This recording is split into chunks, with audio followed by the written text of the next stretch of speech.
en el camino, hablando de Dios y con Dios.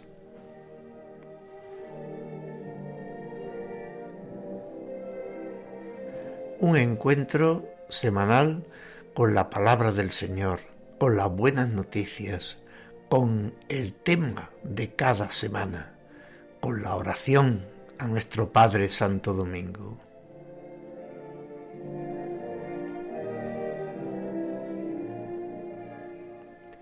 Les habla como siempre Carlos José Romero. Buenos días.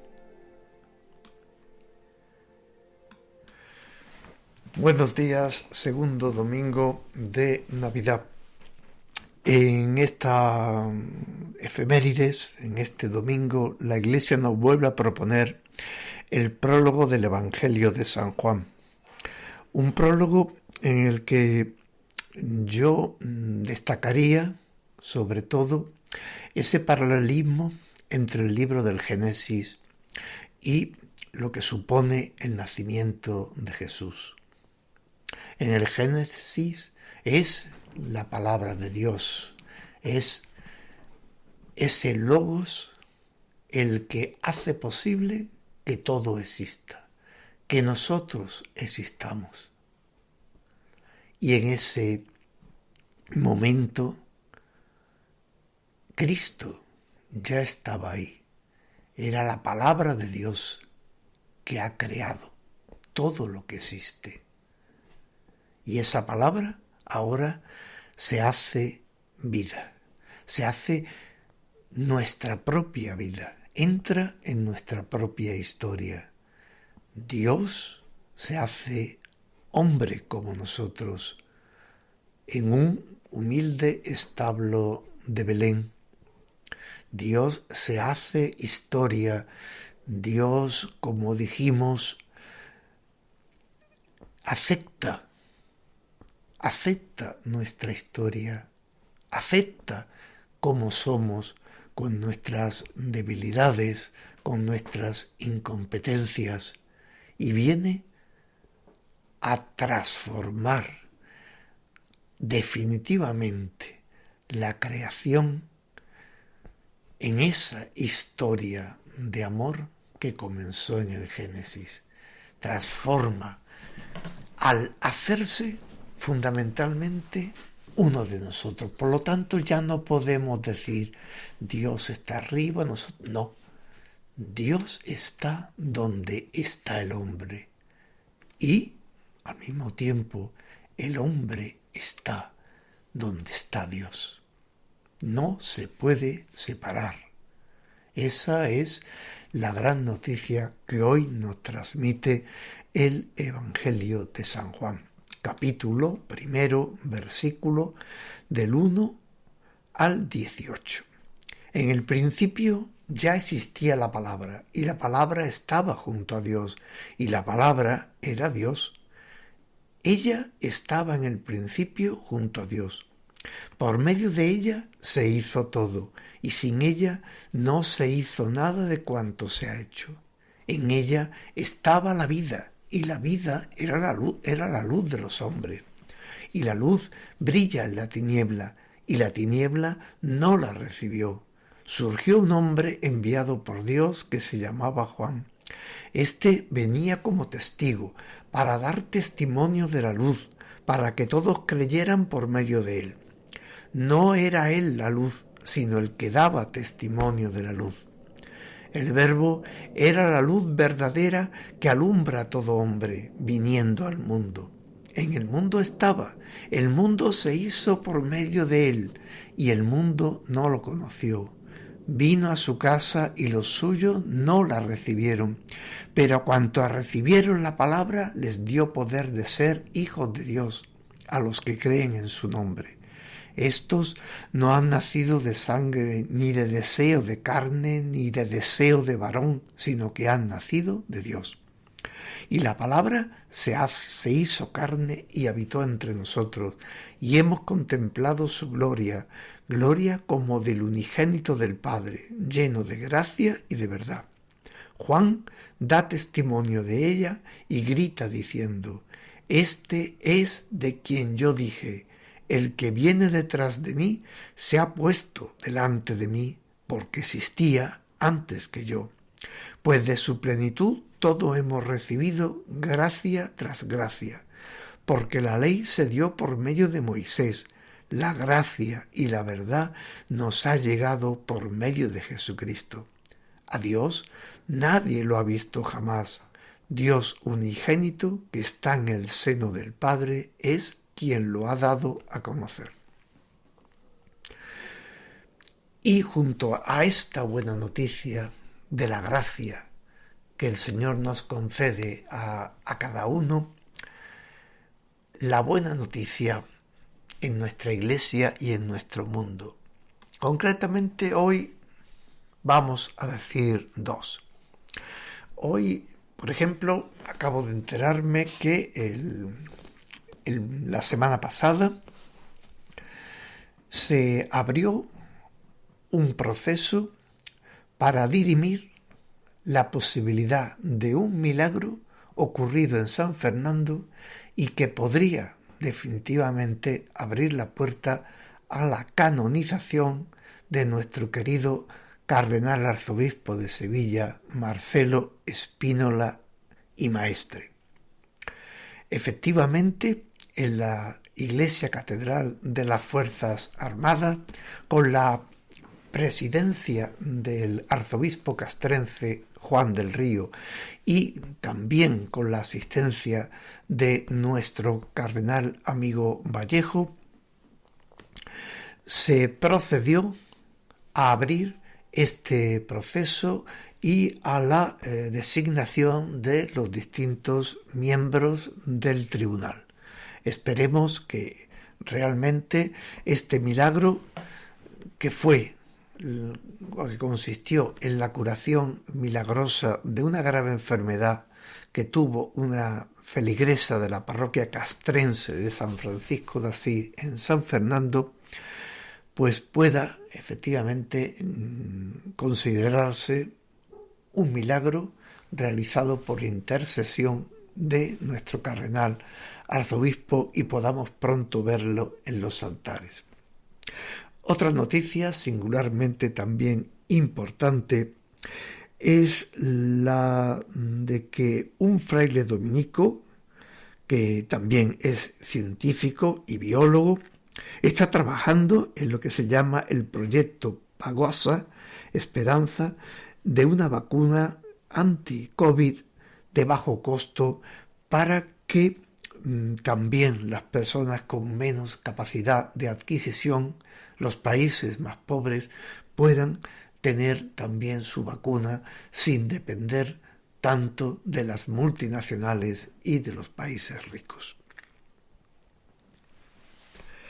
A continuación vamos con el tema de la semana, que en este caso, pues lamentablemente tiene que ser la reciente aprobación por parte del Parlamento español de lo que va a ser en poco tiempo la llamada Ley de la Eutanasia. Simplemente y brevemente decir algunas palabras desde la fe cristiana respecto a este tema ciertamente tan delicado. Decir, en primer lugar, que la vida es fundamentalmente un don de Dios y tiene, por tanto, o es por tanto, un regalo y un proyecto de amor, un proyecto de ser con mayúscula, que tiene, como digo, dignidad por sí misma.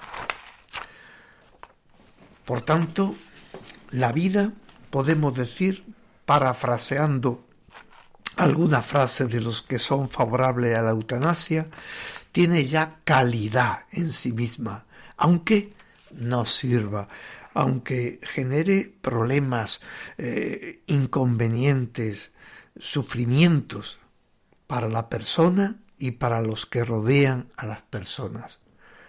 La vida es digna per se. Esto, lógicamente, no quiere decir que no haya que cuidar, que no haya que acompañar cuando se sufra, que no haya que aliviar. Al contrario, el dolor nunca es querido por Dios. Es consecuencia del sufrimiento, de nuestras limitaciones. Y en esto el cristiano tiene que ser cirineo. Y esto implica no a la familia solamente, sino a toda la comunidad cristiana, podríamos decir a toda la comunidad que forma la humanidad. Los cuidados paliativos, las visitas, los servicios psicológicos, espirituales, deben ser ofrecidos para acompañar, para cuidar. Es el ejemplo del buen samaritano. Cuando este hombre es sorprendido en el camino y los ladrones no solo le roban, sino que le dejan mal herido, podemos preguntarnos, bueno, ¿y dónde estaba Dios en ese momento, no? ¿Por qué no lo salvó? Y podemos decir que estaba allí.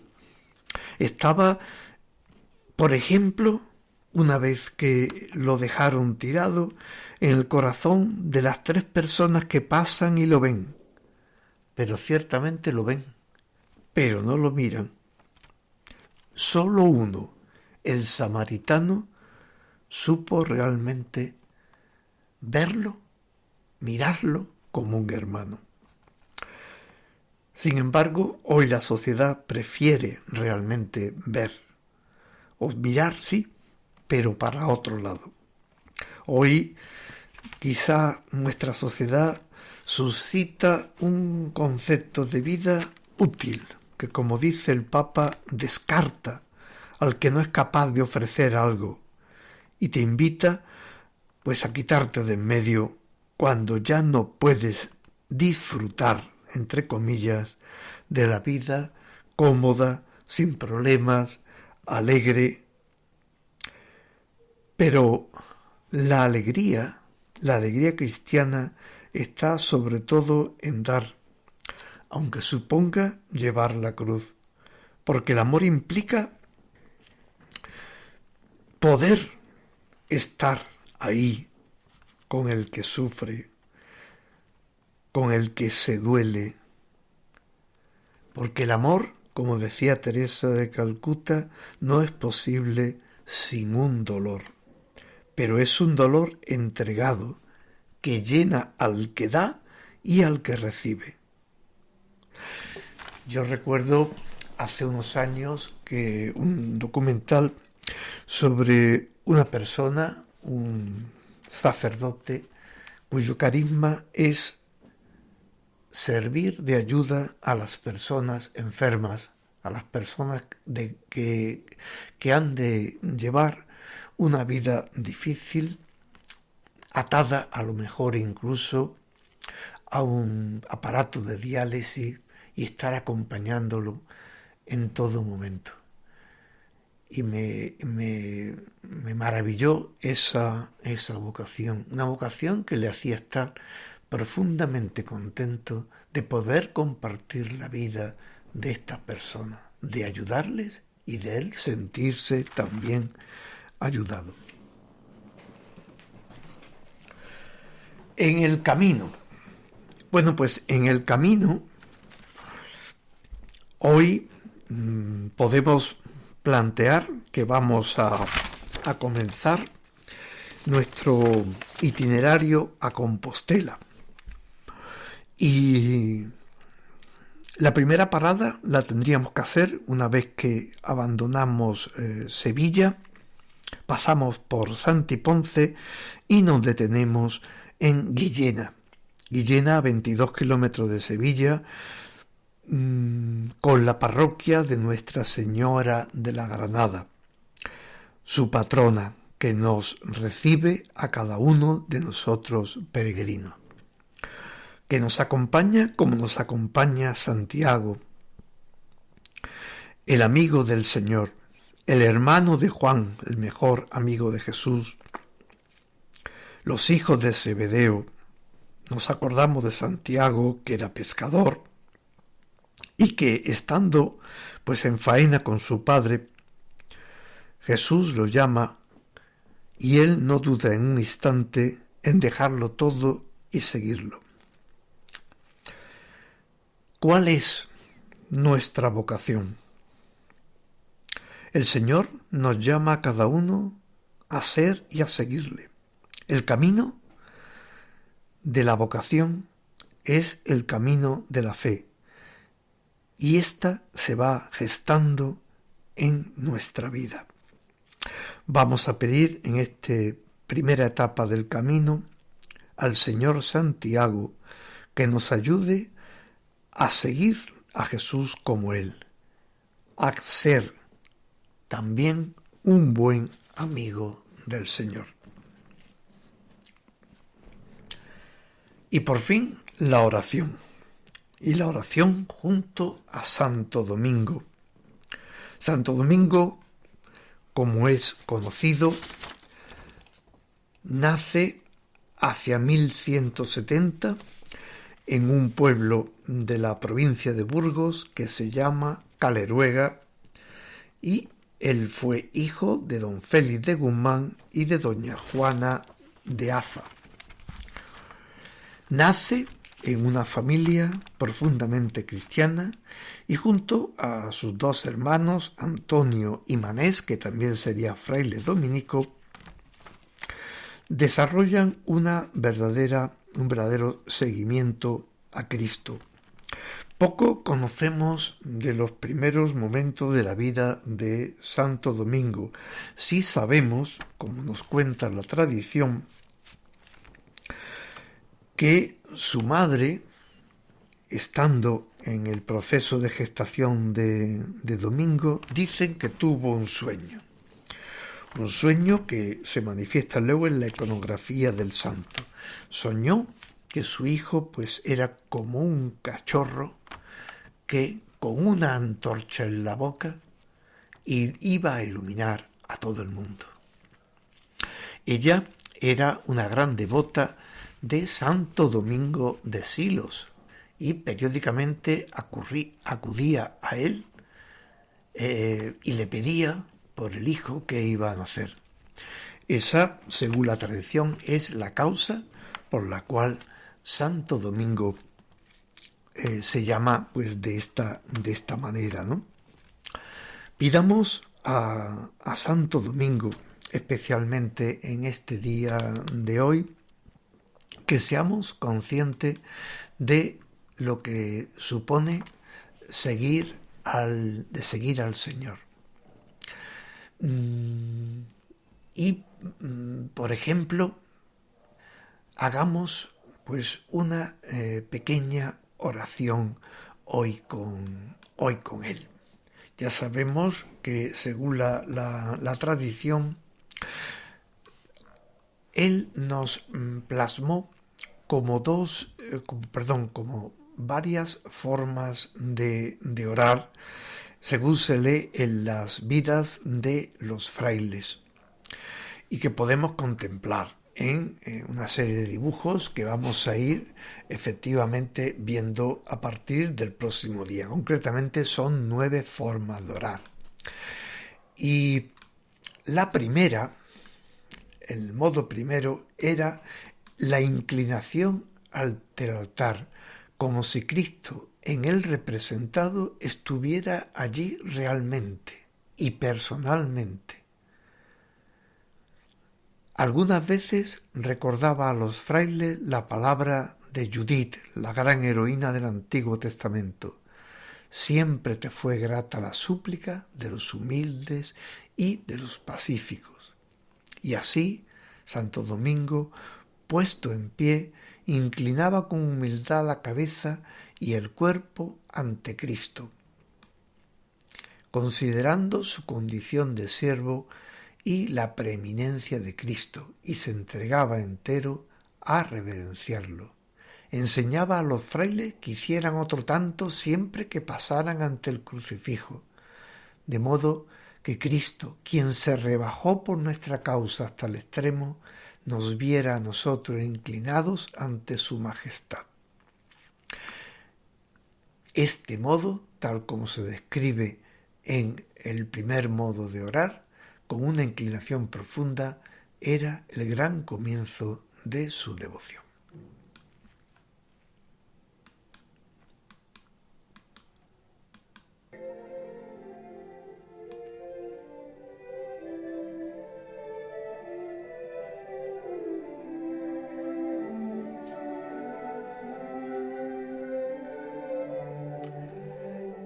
Y esto es todo por hoy.